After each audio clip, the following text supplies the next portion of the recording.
大家好，欢迎来到听书学史。今天我要给大家介绍由连田实所著的《恰到好处的孤独》这本书。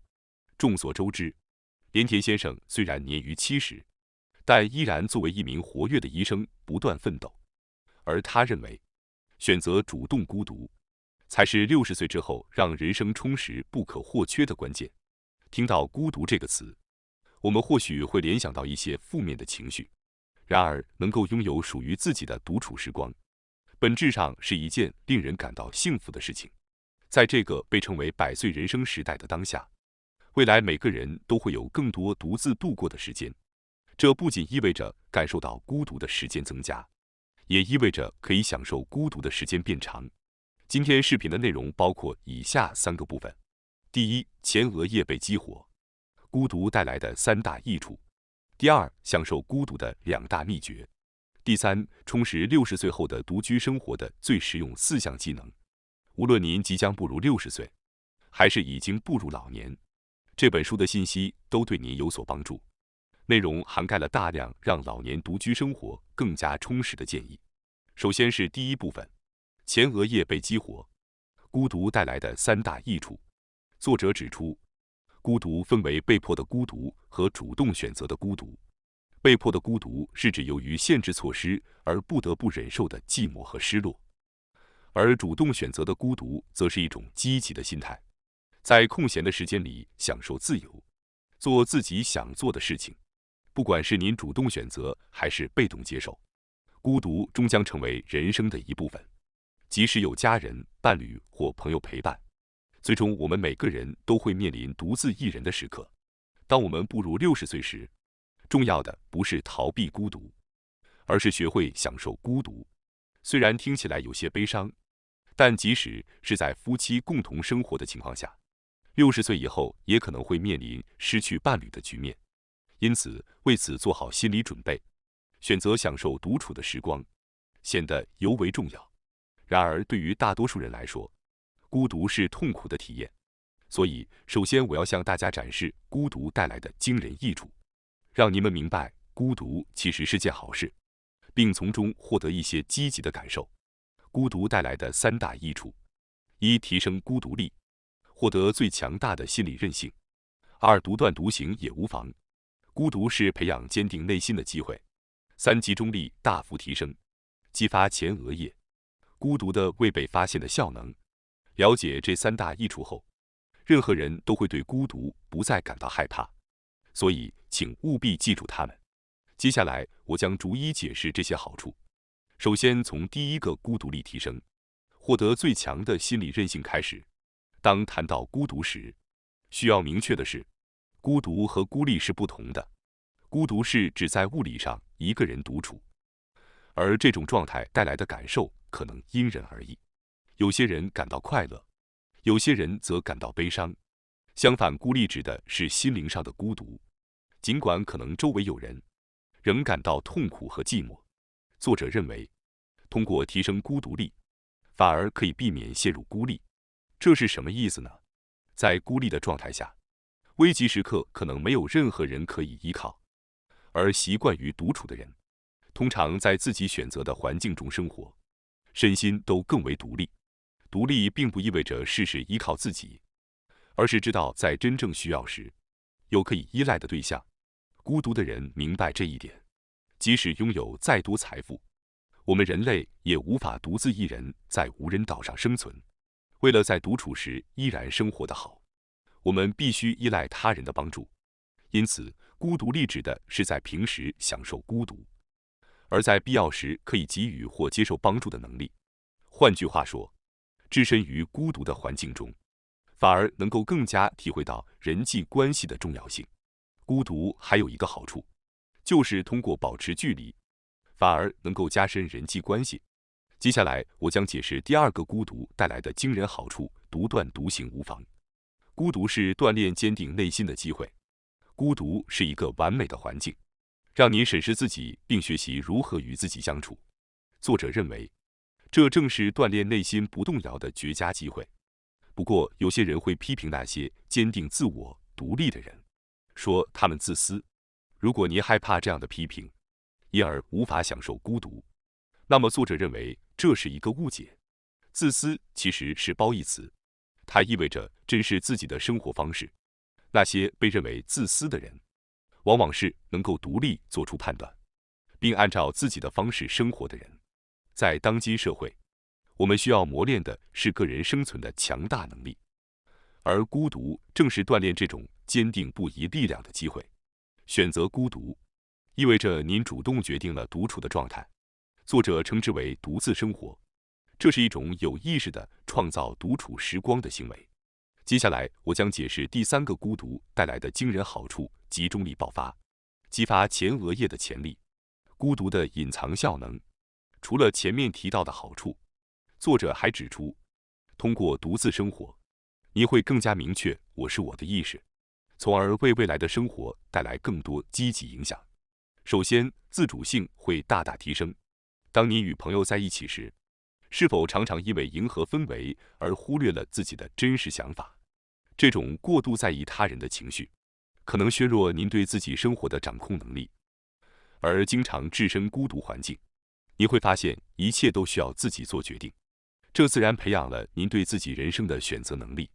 虽然与他人共同完成事情是一件美好的事情，但在群体中，人们往往倾向于依赖他人做决定。然而在独处时，您必须独自决定每一件事，因此这种环境将迫使您变得更强大。此外，孤独能让您更清楚地认识自己的价值观，并增强您的自我认同感。随着社会性压力的减少，你会感觉到自己有更多的内心余裕。在人生的种种烦恼中，人际关系问题占据了很大的比重。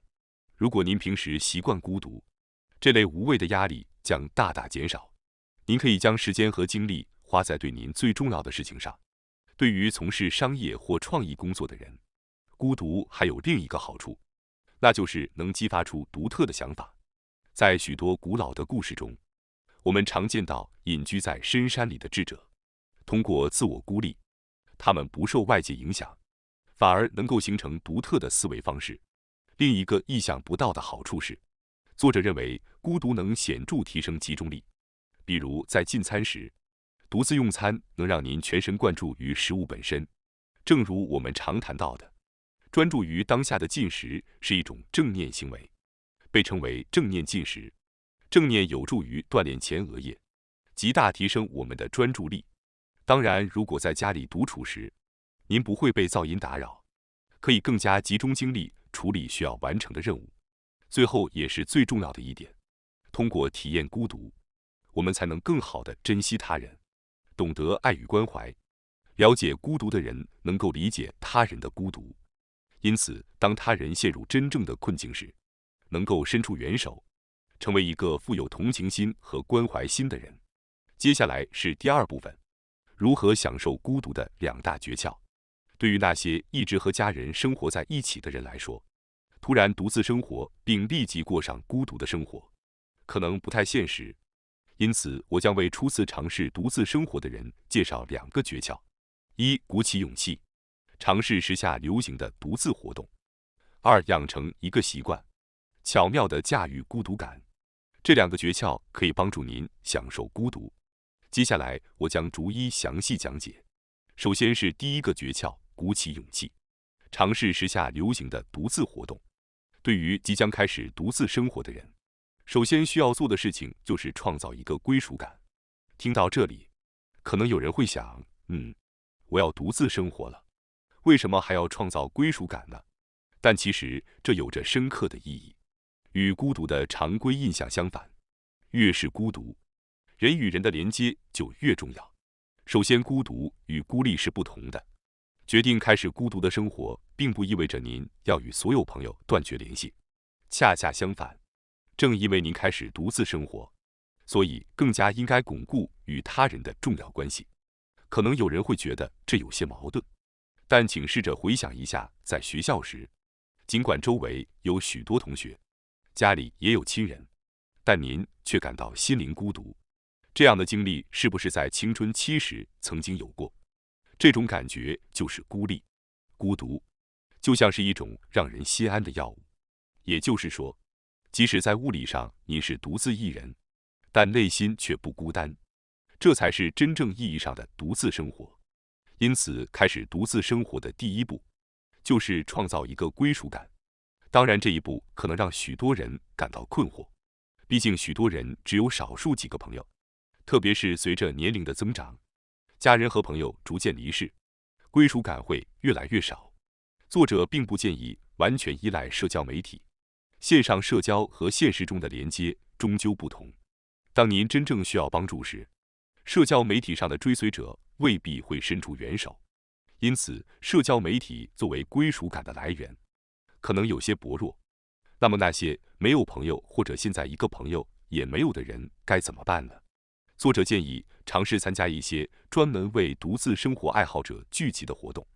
具体来说，比如独自露营就是一个很好的选择。近年来，独自露营成为了一种风潮，从年轻人到老年人，各个年龄段的人都喜爱这种活动。独自露营的好处在于，周围的每个人也都是独自一人。有时您可能会与隔壁的露营者交换食物，或者在不打扰彼此的前提下，分享一些露营的技巧。这种人与人之间保持适当距离，在需要时才建立联系的方式，正是孤独中所需的人际关系。现在甚至有越来越多的女性参与独自露营。如果您打算尝试独自生活，不妨从独自露营开始吧。接下来，我将介绍第二个诀窍：养成一个习惯，巧妙驾驭孤独感。决定过孤独的生活时，最大的障碍往往是心理上的孤立感。人类对寂寞这种负面情感非常敏感，因此，为了享受孤独生活，重要的是珍惜独处的时光，同时避免让孤独感过度膨胀。为了避免孤立感的扩大，最重要的就是提升自我肯定感。那些容易陷入寂寞的人，通常都有一个共同点：自我肯定感较低，因为他们无法自我鼓励和肯定，因此往往依赖他人。要提升自我肯定感，最关键的就是养成凡事以积极态度看待的习惯。作者是一位既精通医疗又了解人类心理的医生，他指出，改变人格是困难的，但改变习惯却是可能的。如果您本来就是一个性格偏消极的人，虽然很难从根本上改变这种性格，但您可以在这种性格的基础上，逐渐养成积极看待事物的习惯。此外，那些嫉妒心强或容易与他人比较的人，也很容易陷入孤立，因为嫉妒和比较让他们以他人为标准来生活。一旦独处，这种外部标准消失了，他们就会迷失方向，不知道该如何继续生活。为了克服嫉妒心，并摆脱对他人标准的依赖，作者再次强调了自我肯定感的重要性。希望大家从现在起，每天都能有意识地以积极的方式看待生活中的一切。日积月累的努力将有助于提高您的自我肯定感。德国著名哲学家叔本华有一句名言：人类只有在孤独中才能成为真正的自己。所以，不爱孤独的人，无异于不爱自由的人。这句话的意思是，爱上孤独，实际上就是在追求真实的自我。因此，我希望大家能够积极看待孤独，提升自我肯定感，同时巧妙地保持与他人的距离，去享受您即将开始的独自生活吧。接下来是第三部分，充实60岁后的独居生活的最实用4项技能。1、无需力量训练，轻松维持健康的2种方法。2、简单易行的正念练习，一汤一菜冥想法。3、偶尔为他人做点小事。4、接受独立而非孤独的死去。这些方法都非常简单易行，因此请放松心情，跟随我一起了解这些内容。接下来，我从第一个技能开始：无需力量训练，轻松维持健康的2种方法。首先，对于60岁以后的独居生活来说，健康是绝不可忽视的重点。随着年龄的增长，身体可能会出现各种不适症状。近年来，像肌少症这样的词汇逐渐被大家熟知，因为越来越多的中老年人由于肌肉衰退而摔倒，甚至因此长期卧床。为了避免这种情况，关注健康成为享受独自生活的一项必不可少的内容。不过，作者并不是让您进行高强度的锻炼。为了独居生活保持健康，只需要日常的一些小习惯就足够了，比如晒晒太阳和保持良好的姿势，尤其是晒太阳，对于维持健康至关重要。早上起床后晒太阳，大脑会分泌一种叫做血清素的物质，它就是大家熟知的幸福荷尔蒙。阳光还有激活维生素 D 的作用，这对于增强骨骼非常有帮助，特别是女性，绝经后骨质疏松的风险会急剧上升，因此应该多多晒太阳。此外，时刻保持良好的姿势也非常重要。如果总是弯腰驼背，人容易感到沮丧。保持端正的姿势，不仅能让您精神焕发，还能促进血清素的分泌。更棒的是，保持良好姿势还能锻炼核心肌肉。接下来，我将为大家讲解第2项增强独居生活的最强技能——简易的正念练习一汤一菜冥想法。我希望大家能将这一冥想法融入自己的独居生活中。一汤一菜冥想法旨在帮助我们利用独处的时间，更好地与自己对话。而冥想正是这一过程的答案。众所周知，冥想可以让我们将意识集中在当下，释放心理负担，从而提高专注力，保持内心平静。然而，许多人可能会觉得坐禅和长时间冥想太麻烦，因此我推荐作者发明的一汤一菜冥想法。这一冥想法简单来说就是集中在吃饭上，属于轻松的正念练习。具体做法是，在用餐时关闭电视，把注意力完全集中在食物上，专注于嘴里每一粒米饭，自然就能进入冥想状态，专注于当下。这种一汤一菜的冥想法需要独自用餐，充分利用独居生活的特性，因此非常值得尝试。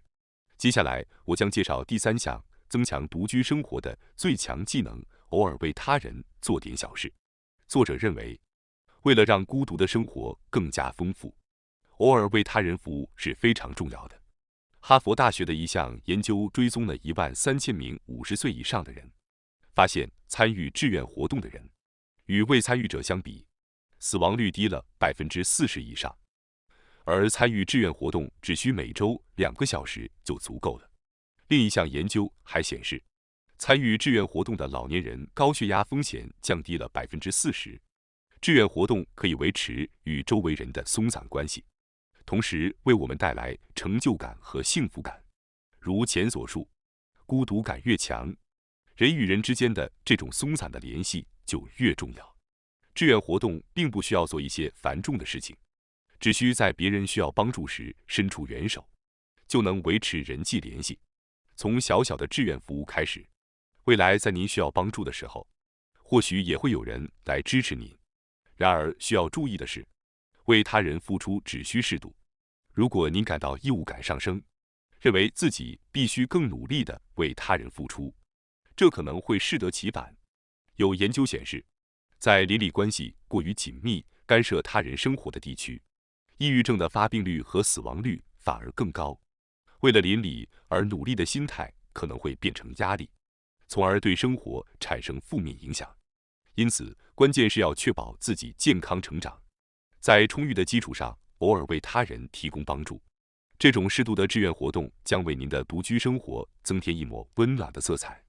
接下来，我将为大家讲解第4项提升独居生活的最强技能——接受独立而非孤独的死去。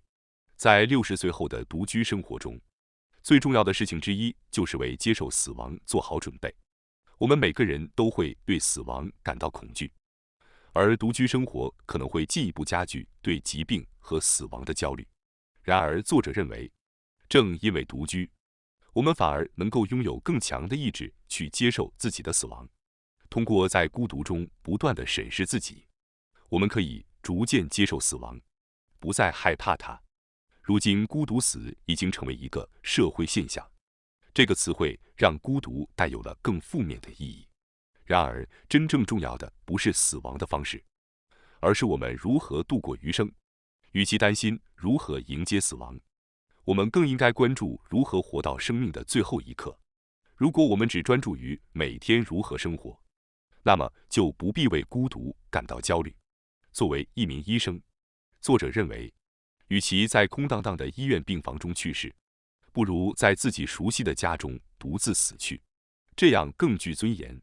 孤独死其实是一种值得尊重的死亡方式，即使在选择独居生活的人死后，几天后才被发现，那也是他们自己选择的最后旅程，理应受到尊重。孤独死不应被视为可怜或需要哀悼的结局，相反，我们应该将其称为自立死，以积极的方式表达，并让社会更好地理解这种选择。这样一来，选择独居生活的人会越来越多。为了获得一个自己认可的死亡方式，事实上，只需要过一种自己满意的生活。60岁以后的独居生活可以成为一个寻找自我、过自己认可的生活的旅程。作者关于尊严而自立的死去的观点，是一种不被世俗偏见所左右的深刻哲学，值得我们深思。最后，我想通知大家一下，我们还有一个新频道——学识 Plus， 该频道将每天提供更为精简的视频内容，并增加有关论文等相关有益知识的解说。如果您感兴趣的话，请通过概要栏中的链接进行查看并订阅。感谢大家收看今天的节目。如果你喜欢我们分享的内容，记得点赞、订阅并开启小铃铛通知，第一时间获取我们的更新。在下次的节目中，我们将继续为大家分享更多有益的书籍。再次感谢大家的支持，我们下期再见。